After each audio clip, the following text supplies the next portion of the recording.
Boa noite, queridos. Estamos de volta para o nosso estudo do livro de Provérbios, parte 4 do nosso estudo, agradecendo a sua presença. E junto com você queremos também reforçar os pedidos de oração. Né? Nós temos algumas pessoas por procurar, outras por quem agradecer. A gente quer agradecer pela Liliane e pela Leilane e seu esposo, por toda a Conceição, a avó de Amanda, meu filho.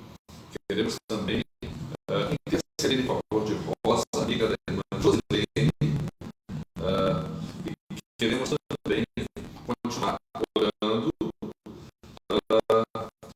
pela. E agora eu esqueci o nome da pessoa. Uma outra pessoa que eu ia mencionar aqui para a gente continuar. Sim, Cristina e Jessé são membros da nossa igreja e também testaram positivo, não é? Vamos agradecer a Deus as melhoras e pedir por esses irmãos. A gente tem acompanhado pelo grupo, então vamos orar, não é? Nós vamos começar então esse estudo de hoje com essa oração. A Luísa, obrigada, prestou atenção, né? Então a Regina agradece as melhoras de Dona Conceição e de Liliane, o esposo, que são pessoas que melhoraram. A Luísa pede pela Rosa, aquela pessoa que a irmã Josilene tinha falado, e também pelo Jessé e pela esposa Cristina. Você que está assistindo, vai colocando aí, recomendando para a gente, os pedidos de oração que você deseja colocar, né? Que a gente vai. Senhor Deus, Pai, nós te agradecemos porque estamos mais uma vez unidos para pedir de ti, Pai, conhecer a tua palavra, os teus pensamentos, as lições que tu tens para nós. E agora, neste momento, queremos te agradecer pelas melhores, Pai de amor, de Liliane, seu esposo, por estar em casa. Sabemos que esse é um processo lento, demorado de recuperação, mas eles estão bem, essa fase de se restabelecer, Pai. Nós temos pedido as tuas bênçãos para ele casar. E também queremos te agradecer pela Conceição, Pai, que já fez parte. Nós pedimos que continue, só Pai, com aqueles médicos que já têm entendimento, a tua serva, para ela possa se recuperar cada dia e que logo ela possa estar em casa também, com o convívio dos seus familiares. Te agradecemos muito, Pai, que a cada dia mostra as nossas vidas, revela e nós louvamos o teu santo nome de Jesus. Amém. Também vai pela vida do Jessé, mas protegendo as nossas direitos, que não é mais cães, protege a minha família, as pessoas próximas, a Lívia também, que eles estão protegendo e guardando aquela família, todos ali.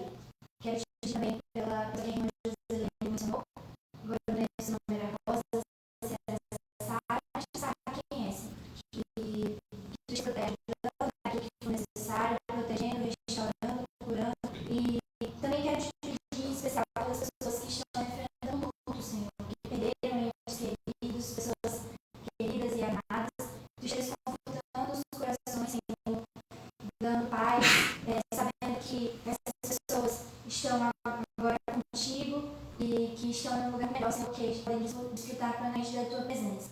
Que nós possamos ter esse consolo e que nós possamos estar firmes em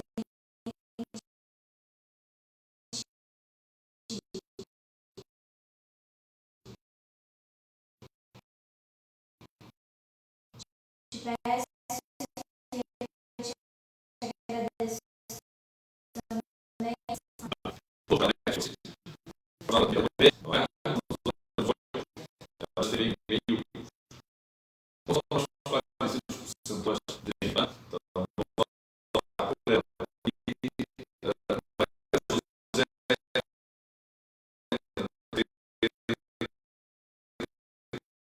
Também, com a família, falando dos outros, mas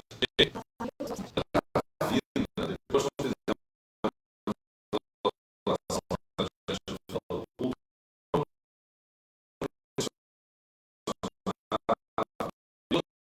e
Vamos lá?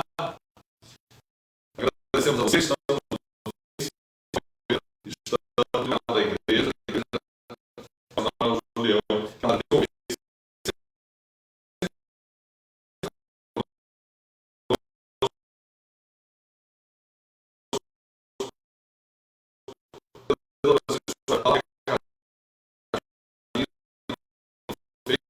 Você me fez uma pergunta.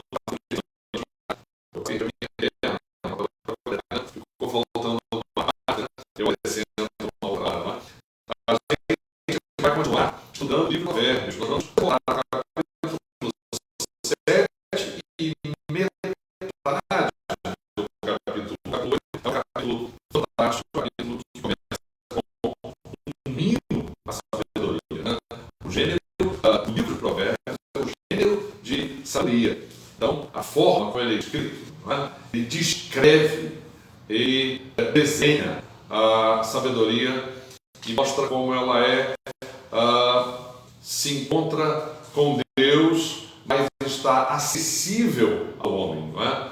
Nós temos falado desde o início que o apelo que a sabedoria faz, no Novo Testamento, ela se manifesta na oferta do Evangelho. A gente, no início lá, a gente vai até pregar no domingo sobre o provérbio, já falando que na rua grita a sabedoria e que o grito da igreja é o Evangelho. A igreja não tem outra mensagem que não o Evangelho. Então o Evangelho é esse apelo a que o homem atenda ao chamado de Deus e conheça a sabedoria de Deus. E a Bíblia diz que a sabedoria de Deus é Jesus. Ele se nos tornou, da parte de Deus, sabedoria, justificação, santificação e redenção. Está lá na primeira carta aos Coríntios, no capítulo 1, se eu não me engano, versículo 30 e 31. Confiram aí para mim, pessoal da congregação. 1 aos Coríntios, capítulo 1, 30 e 31. Aliás, se alguém achar, pode ler, não é? Porque esse texto diz que Jesus Cristo é sabedoria. É a sabedoria de Deus que nos é oferecida, não é? Então, acharam? Vamos ler? Vamos ouvir aqui alguém da nossa congregação lendo esse versículo que mostra que Jesus é. E outra pessoa vai abrir em Efésios capítulo 3. Ana Luísa vai ler para nós. Isaac vai ler Efésios capítulo 3, se eu não me engano, 9 ou 10, que também tem uma afirmação sobre a sabedoria fantástica, né? 1 aos Coríntios 1, 30 a 31, o que diz? Mas vós sois dele, em Cristo Jesus, o qual se tornou da parte de Deus sabedoria, e justiça, e santificação, e redenção, para que, como está escrito, aquele que se gloria, glorie-se no Senhor. Aleluia. Jesus se nos tornou da parte de Deus, nós somos de Deus em Cristo Jesus. E Ele se nos tornou da parte de Deus sabedoria, justiça, santificação e redenção. Aí, então Jesus é a sabedoria que se nos é oferecida, que se torna para nós, né, o homem que a Bíblia diz que nós devemos imitar pelo batismo que temos. O Espírito Santo nos batiza em Cristo, glorifica Cristo, nos ensina a ser como Cristo. João diz na sua carta de maneira atrevida, né? Assim como Ele é, quer dizer, Jesus, nós somos nesse mundo. A igreja testemunha Jesus. Agora, uma outra coisa interessante sobre sabedoria que está na carta aos Efésios. Acertei? 3, 9 e 10. O que é que diz esse versículo Efésios 3, 9, 10, né? Para que, pela igreja, a multiforme sabedoria de Deus se torne conhecida agora dos principados e potestades nos lugares celestiais. A multiforme sabedoria de Deus. A sabedoria de Deus tem muitas formas, né? A multiforme sabedoria de Deus se torna conhecida por quem? Pela igreja. Pela igreja. Aqueles que são chamados para ser igreja, eles passam a revelar a multiforme sabedoria de Deus. Ou seja, eles, imitando Cristo, né? Eles passam a viver de acordo com a sabedoria de Deus. É seguro viver de acordo com a sabedoria de Deus. Ela preserva a vida, ela enfeita a vida, não é? Vamos ver agora aqui, dando início, né, ao nosso estudo de hoje, o capítulo 7. O capítulo 7 continua sendo um conselho ao filho, ao discípulo, ao sábio. Filho meu, e ele diz: guarda as minhas palavras e conserva dentro de ti os meus mandamentos. Você já aprendeu que a Bíblia, nessa parte da Bíblia considerada a parte poética da Bíblia, os livros poéticos, né? Os livros da Bíblia, a primeira tradução da Bíblia foi uma tradução para a língua grega, que era a língua internacional desde o ano 300, quando Alexandre o Grande da Macedônia, filho de Filipe, ele, todo mundo resolveu. Naquele tempo, os garotos bem-nascidos, né, eles tinham assim, quando eu crescer, eu vou dominar o mundo. E o que Alexandre o Grande fez? Grego, derrotou o Império Persa e espalhou pelo mundo a cultura grega. A língua grega foi a primeira globalização da história. E isso rende até hoje, né? E essa globalização foi tão bem feita, tão bem implementada, que a cultura grega se espalhou pelo mundo. Quando os romanos vieram ocupar o lugar dos gregos, eles não assimilaram a cultura, quer dizer, assimilaram a cultura, mantiveram a cultura, e pouca coisa em termos de cultura os romanos mudaram. Né? E foi tão marcante essa presença da cultura grega no mundo, que a primeira tradução da Bíblia foi feita para a língua grega. E essa tradução se chamou 70. Havia uma lenda de que foram 70 sábios que trabalharam isolados, e quando eles foram conferir o trabalho de cada um, o trabalho estava igual. Evidentemente que isso é uma lenda, mas o texto se chamou 70, ou Septuaginta, que é 70 na língua grega. E essa tradução arrumou os livros do Antigo Testamento por assunto. Então, Provérbios está na seção dos livros poéticos, e a poesia hebraica usa o que se chama de paralelismo. Então, olha bem, no início do capítulo 7, guarda as minhas palavras, conserva dentro de ti os meus mandamentos. Guardar é conservar dentro as palavras, os mandamentos. Guarda os meus mandamentos e vive. A minha lei, que é os mandamentos, como a menina dos teus olhos. Então, vive aqui, está sendo comparado a como guardar a menina dos olhos. A menina dos olhos é o pontinho preto no meio da nossa vista, né? E a gente não pode não pode ser atingido sob pena de ficarmos cegos, né? Então, aqui começa o capítulo 7 de Provérbios com essa advertência, né? As palavras do sábio são para ser guardadas, as palavras de Deus. O sábio, por excelência aqui, o Senhor Deus, permite conosco a sua sabedoria. Quando a gente estuda o livro de Jó, a gente viu uma certa discussão, uma certa disputa entre amigos de Jó. Os amigos dizem assim: só você, Jó, pensa que é sábio, só você, a gente também é. E aí não havia, né, na mentalidade talvez dos amigos de Jó, houvesse essa disputa por quem é mais sábio. Jó não estava preocupado com isso, apenas satisfeito com a dádiva de Deus, que é a sabedoria. O homem precisa da sabedoria de Deus porque o homem perdeu o seu senso, a sua direção. O homem passou a amar o que o destrói, né? A Bíblia diz que o pecado, ele toma ocasião pelo que é bom e perverte o que é bom. Então, as coisas em si, elas não oferecem perigo para nós. O perigo somos nós mesmos, né? Então, nós precisamos da sabedoria de Deus para ter discernimento, né? A palavra discernir significa pegar o cerne, o ponto, né? O nervo, e di significa partir em dois, né? Discernimento, a gente precisa discernir o que é bom, reter, como ele diz aqui: guarda, conserva dentro de ti, guarda, vive, guarda a minha lei e, como se fosse a menina dos teus olhos, ata-os aos dedos, escreve-os na tábua do teu coração. Diz a sabedoria: tu és minha irmã, e ao entendimento chama teu parente, né?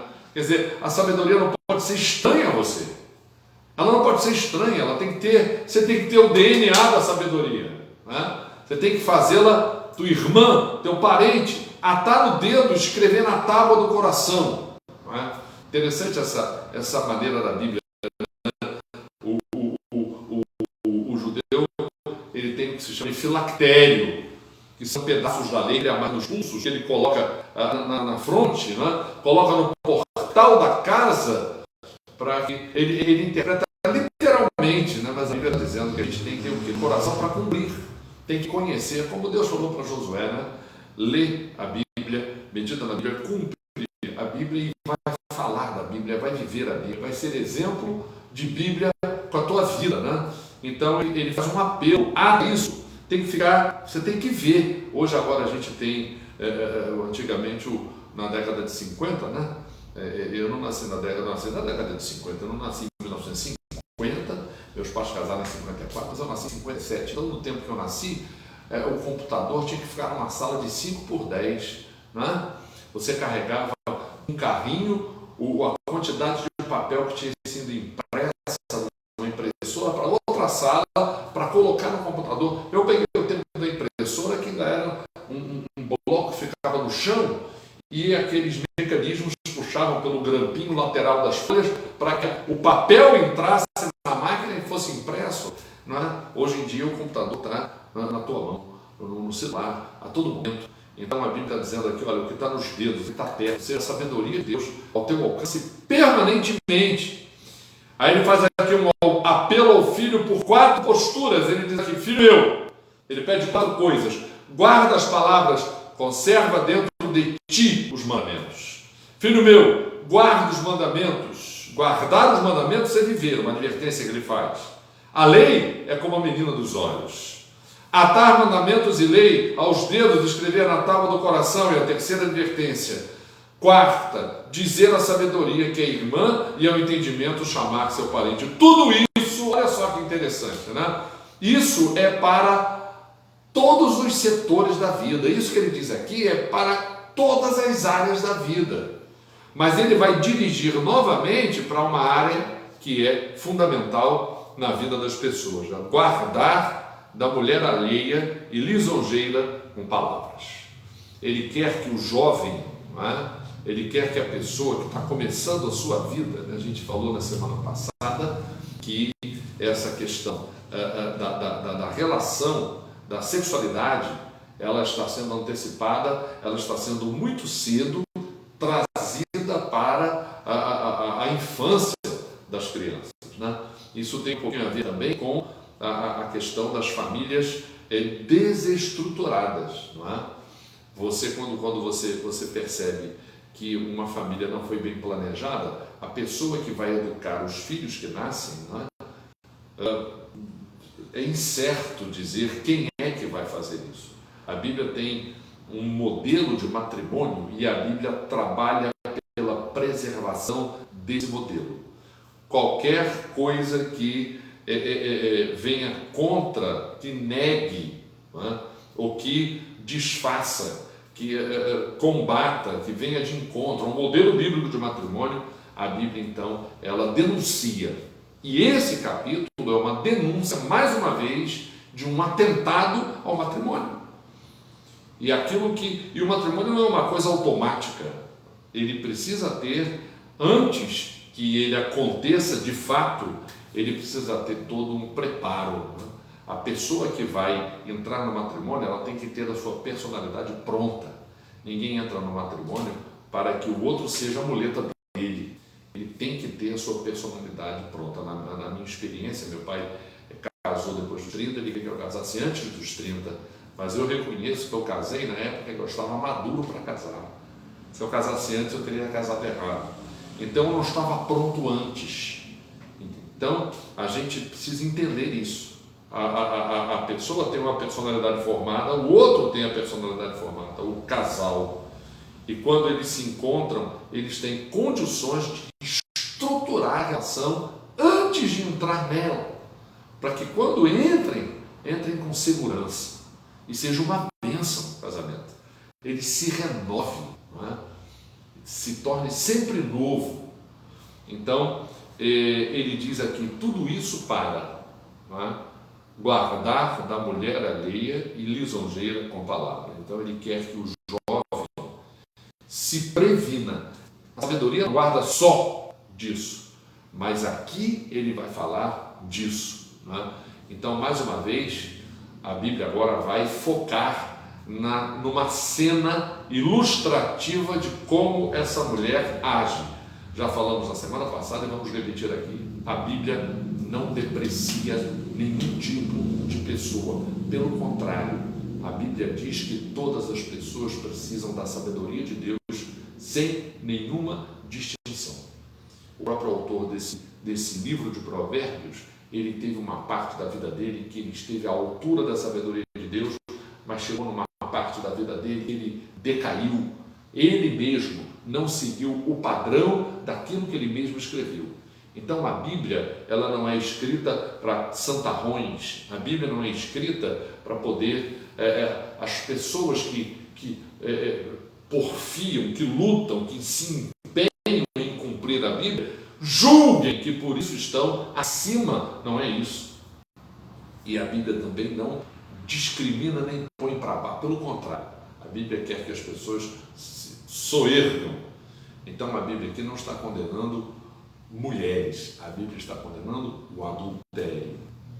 Lembram daquela mulher que, quando Jesus estava, essa ilustração é muito interessante para que a gente possa continuar.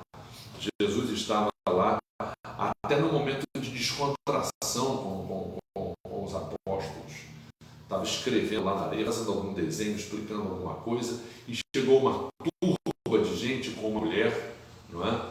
E começaram a fazer um tumulto, e todos gritavam: adúltera, prostituta, apedreja.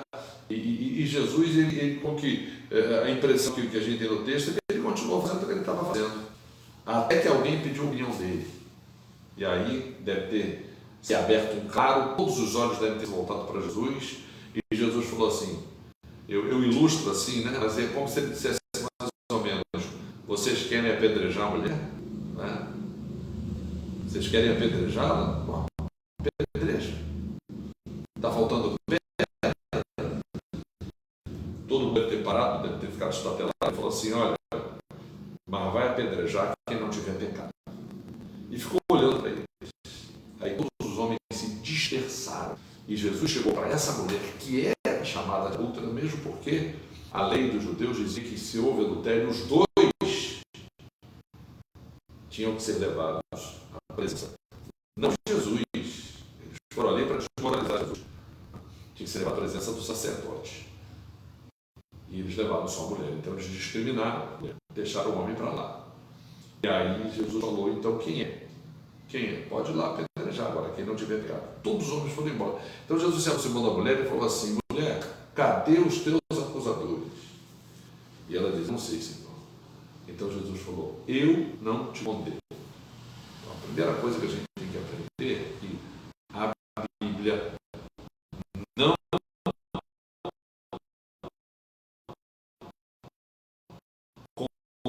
condena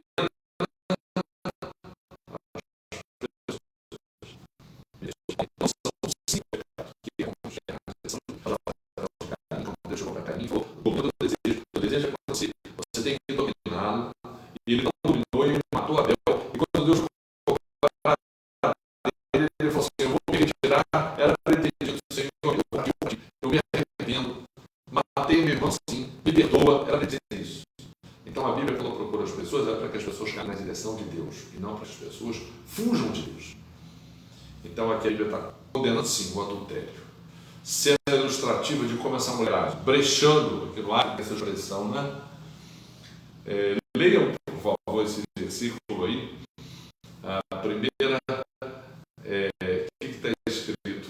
Porque da janela da minha casa, por minhas grades, olhando eu, vi entre os simples. Os simples. Aqui nessa nota da Bíblia do Russell Shedd, ele coloca aqui petit.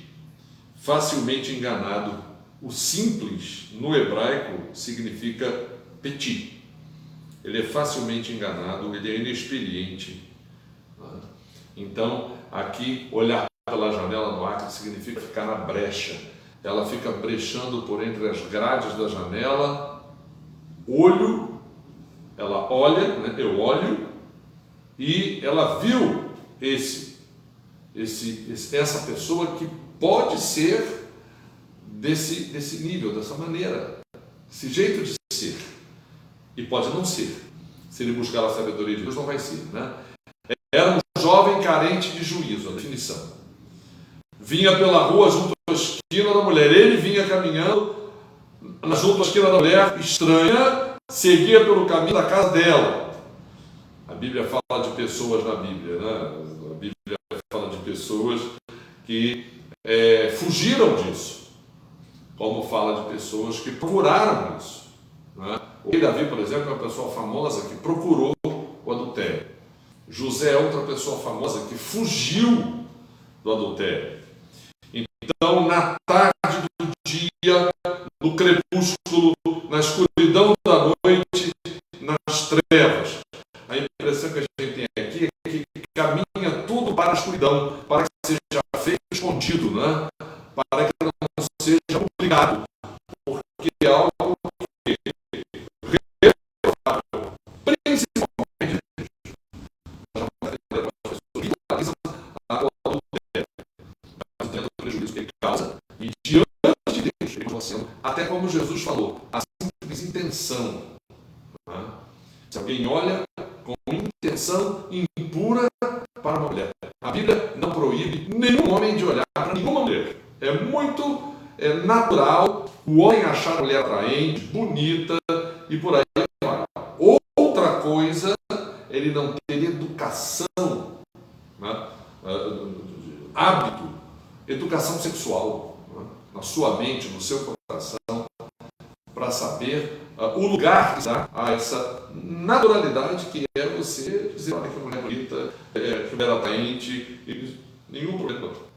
Porque quem criou a mulher como ela foi Deus. A gente já comentou isso daqui. Não é? Quando Deus cria homem e mulher, e ele cria homem e mulher, ele diz, ele abençoa e diz que eles se multipliquem. Então, a gente costuma dizer que na primeira fala de Deus para o homem e para a mulher, ele abençoou, no sentido de como casou os dois, né? E disse, façam sexo, multipliquem-se. Então, a atração sexual, a sexualidade, isso tudo já existia muito antes da queda do homem. A queda do homem não se constitui na primeira vez em que os dois se viram nus no sentido sexual. Foi muito mais do que isso. Foi ano de moral, não é? Então aqui, esse versículo, qual é o versículo? Eu estou com item 4, né?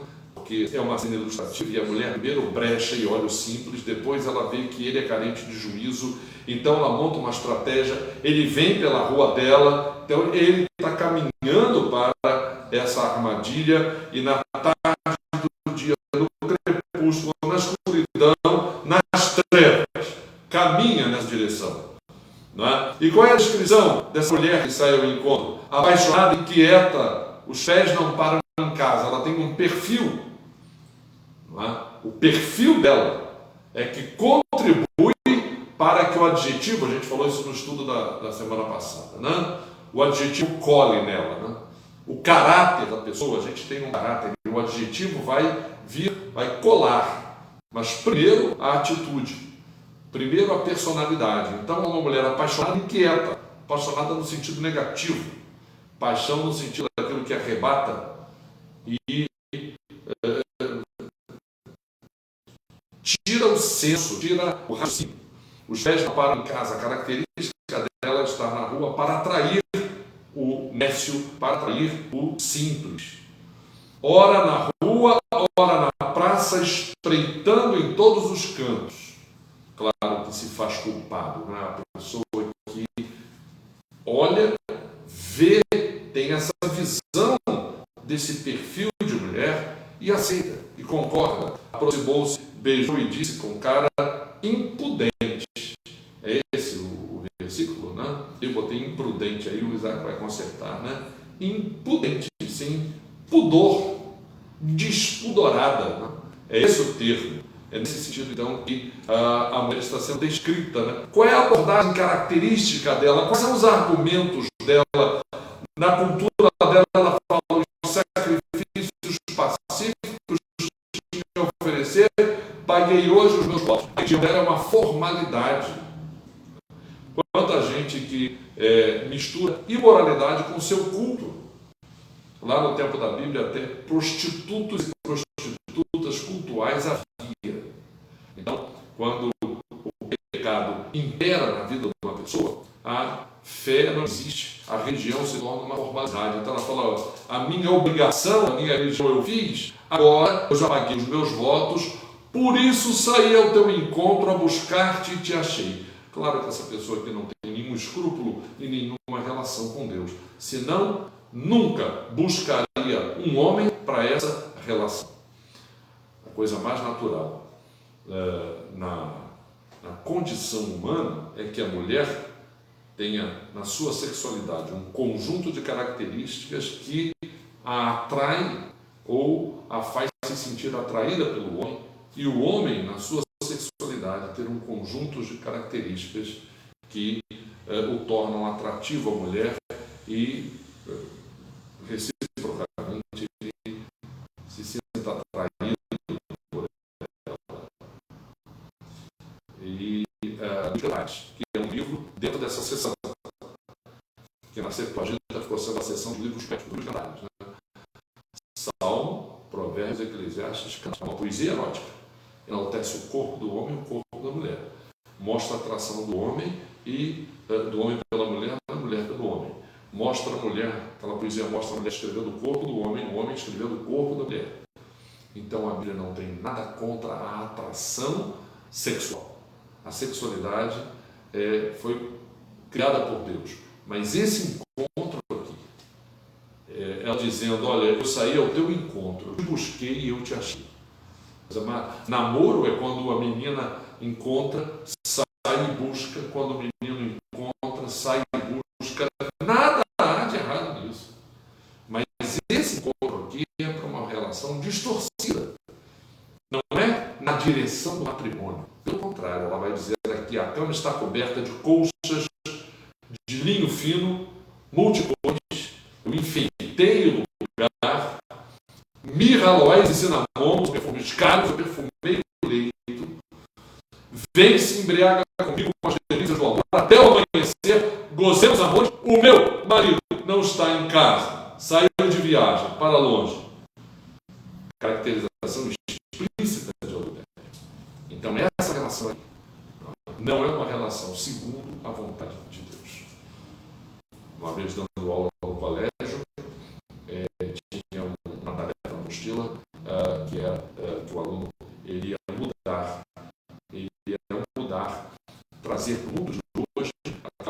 aquele diálogo de Romeu e Julieta. A proposta da apostila de língua portuguesa é essa. E eu lembro que tinha um grupo de garotos e eu não esperava, né, que eu estava começando naquela turma e eu não esperava que os grupos se formassem, se formou-se um grupo só de garotos. E aí eles levaram para pura pornografia o diálogo dos dois. Eu falei, caramba, aí a turma toda ouviu aquilo, eu falei, rapaz, eu devia ter eu mesmo feito a separação de grupos, já que eu não conhecia a turma e tal. Aí eu pensei numa estratégia, eu falei, eu preciso recolher todas as anotações. Não, o senhor falou que o trabalho era oral, sim, mas eu não tenho memória para saber o que todos os grupos disseram. Eu olho para o papel e aí eu vou ver no papel aquilo que vocês disseram e dou minha nota. Aí eles ficaram preocupados, mas não, se riscar, vai perder a nota. Aí eu recolhi o papel e fiquei pensando o que eu ia dizer ao seguinte, eu vou usar 20 minutos porque todos eles já havem entendido nas casas deles, qual foi a apresentação dessa garotada, todo mundo riu, todo mundo suviou, e como é minha primeira semana de aula. Mas então na aula seguinte eu peguei a lata de lixo e botei em cima da mesa, a lata de lixo da sala. Aí eles olharam assim e eu falei, gente, mas o que serve isso aqui? Alguém vai jogar isso aqui, aqui dentro alguma coisa de valor? Isso daqui é o quê? Isso aqui é para jogar o que vai o quê? O que não presta. Aí eu pergunto a vocês, serve uma coisa que presta ou que não presta? Tem gente que joga aqui dentro, que banaliza. Então, a gente tem que ver a maneira como a gente se refere a ele, a maneira como a gente pratica, e a proposta da apostila era exatamente sobre poesia e poesia de amor. E interessante que naquele sistema de ensino, o primeiro versículo que apareceu foi um versículo de Cantares, que é Cantares 1:1, beija-me com o beijo da tua boca, porque o beijo da tua boca é melhor do que o vinho. Então, aquele sistema de ensino sugeria que a gente abordasse amor a partir dessa questão do beijo, da intimidade. Então, vamos dizer para eles que o ser humano analisa a relação sexual. Libido, a vontade de fazer sexo, ela tem que ser educada. Ela não pode ser sabida uma relação dessa natureza aqui. A gente acha esses artifícios aqui. Uma simulação de sacrifício, um jogo de busca, de aproximação, um lugar embelezado com cores e com colchas, um perfume gostoso no ar e uma satisfação sexual como de uma noite inteira, como ela diz. Mas no final, Cristo diz, olha, eu estou fazendo isso, traindo. E o saquetel de dinheiro que ele levou, meu marido levou muito dinheiro, ele vai demorar muito para voltar. Então, isso aqui não é amor. Tá? Isso aqui não é o amor segundo a Bíblia, não é sexo segundo a Bíblia, não é atração sexual segundo a Bíblia, não é prazer segundo a Bíblia. É nesse sentido que o livro de Provérbios previne e diz que a sabedoria serve. Interessante, né? Mas a sabedoria não serve para tanta coisa, por que ele levou para esse terreno? Porque às vezes é nesse terreno que alguém que desmorona a vida, arrebenta o casamento, entristece os filhos, e às vezes até quando não há morte, quando não há assassinato, quando não há crime. Filho meu, como é que ficou configurada toda a situação?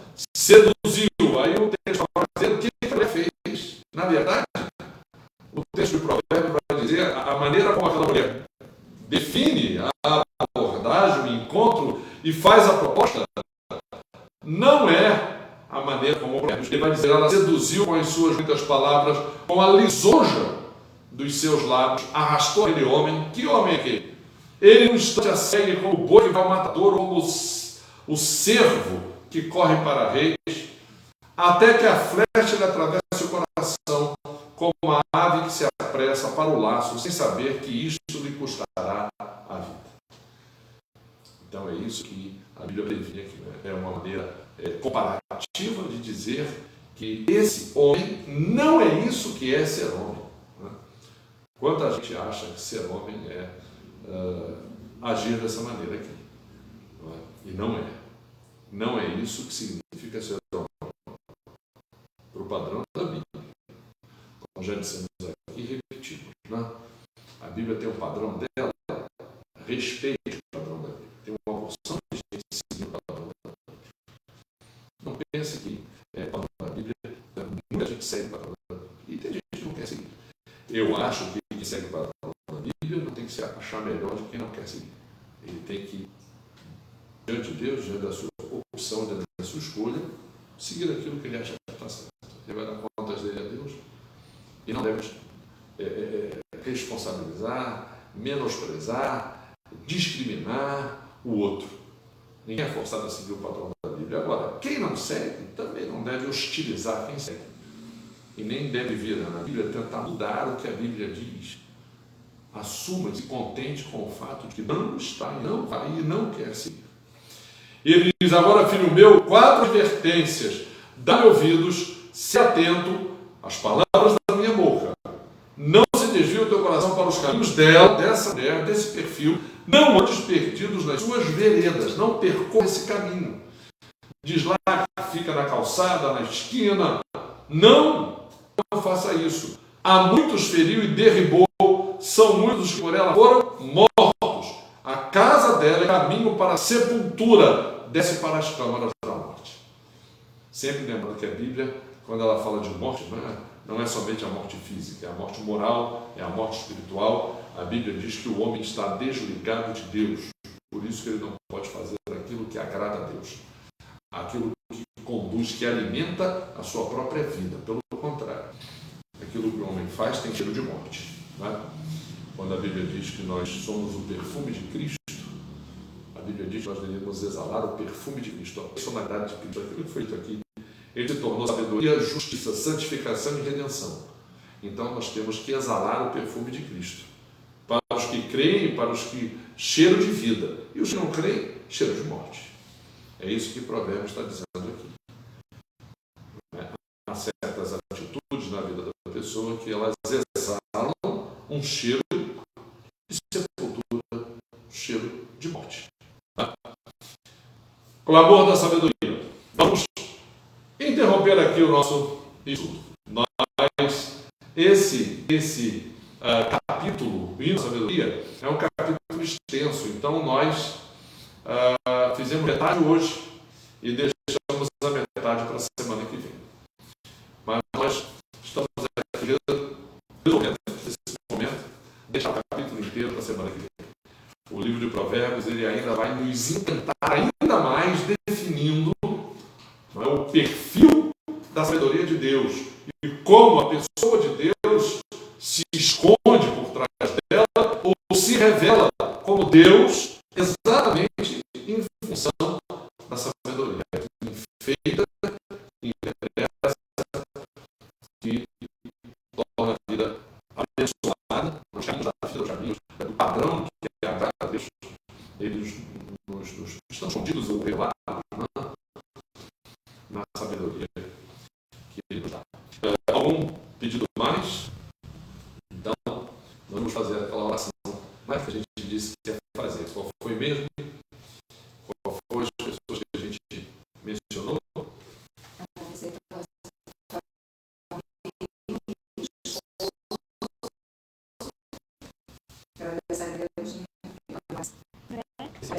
Cecília, outra prima que eu tenho, Ana Lúcia, que mora nos Estados Unidos, mas ela veio cuidar da família com os problemas. A irmã dela fez uma operação, ela veio acompanhar a irmã.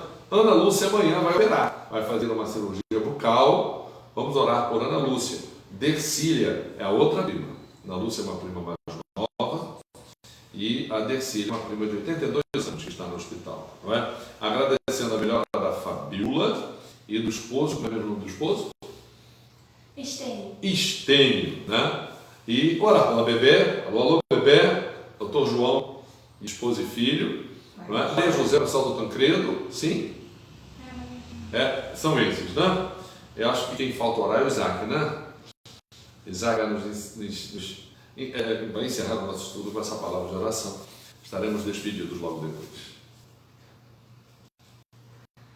Santos Pai, nós te damos mais uma vez, porque todas as semanas podemos nos reunir, Senhor, ainda que presencialmente ainda não seja possível, mas podemos em espírito, Senhor, estar juntos ao mesmo tempo, Senhor, louvando o Teu nome através do estudo da Tua palavra, entendendo mais, Senhor, sobre a sabedoria que deve nos guiar todos os dias, ó Pai.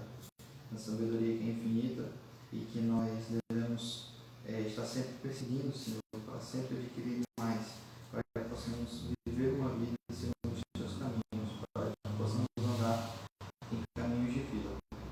Além disso, queremos colocar diante de Ti os pedidos, Senhor, que foram levantados aqui, principalmente, Senhor, a vida da família dos tênuros, e também a vida da José, a vida da Bebé, a vida das filhas da família, Senhor, a Cecília e a Ana Lúcia, Deus.